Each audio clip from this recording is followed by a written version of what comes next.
وعن ابي هريره رضي الله تعالى عنه عن النبي صلى الله عليه وسلم قال من بنى الى المسجد وراء أعد الله له نزله من الجنة كلما وضى وراه.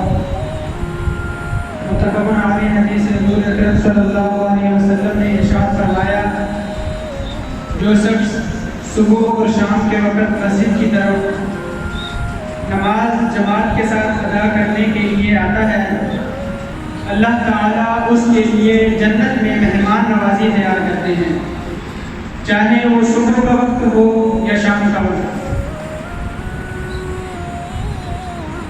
نماز مسجد میں جماعت کے ساتھ ادا کرنے کی اہمیت اور ضرورت کا اندازہ اس بات سے بخوبی لگایا جا سکتا ہے کہ حضور اکرم صلی اللہ علیہ وآلہ وسلم نے عبداللہ بن ام مکتوم جو کہ ایک نابینا صحابی تھے انہیں بھی گھر میں نماز ادا کرنے کی اجازت نہیں فرمائی.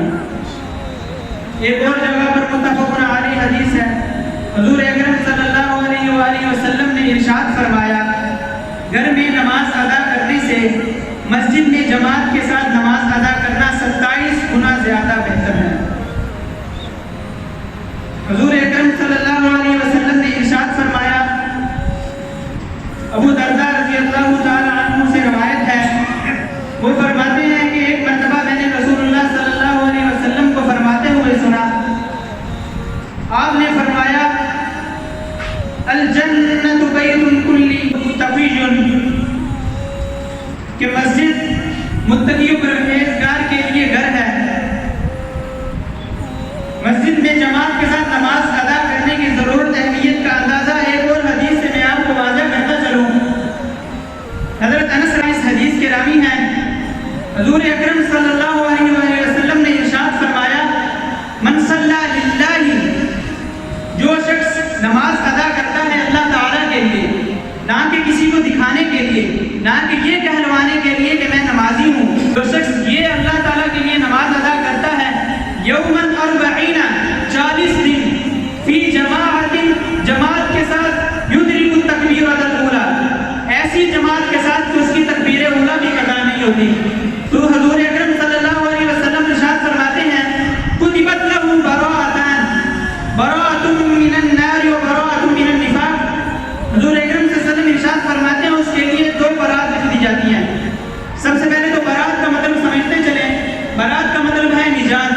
حضور اکرم صلی اللہ علیہ وسلم ارشاد فرماتے ہیں کہ پہلی برات اس کی نار سے ہے، پہلی برات جہنم کی آگ سے ہے و براءۃ من النفاق اور دوسری برات اس کی نفاق سے ہے. حضور اکرم صلی اللہ علیہ وسلم ایک اور جگہ حدیث میں بیان فرماتے ہیں من اعظم للناس فی الصلاۃ بہترین لوگ وہ ہیں جو نماز ادا کرتے ہیں اجرا ابعدهم الیہا ممضی جو شخص جتنی دور سے زیادہ چل کے آتا ہے اس کے لیے اتنا ہی اجر لکھ دیا جاتا ہے. ایک حدیث میں ارشاد فرمایا کہ جو شخص مسجد کی طرف چل کے آتا ہے اس کے ایک قدم کے بدلے اس کو ایک نیکی لکھ دی جاتی ہے اور دوسرے قدم کے بدلے اس کی ایک برائی کو معاف کر دیا جاتا ہے. میں ایک شعر پڑھ کے اپنے اس درس کو اختتام کی طرف لیتا چلوں گا. مسجد تو بنا دی پل بھر میں مسجد تو بنا دی شب بھر میں ایمان کی حرارت والوں نے دل اپنا پرانا پاپی وقت تھا برسوں سے نمازی بن نہ سکا. وآخر دعوانا ان الحمد للہ رب العالمین والسلام.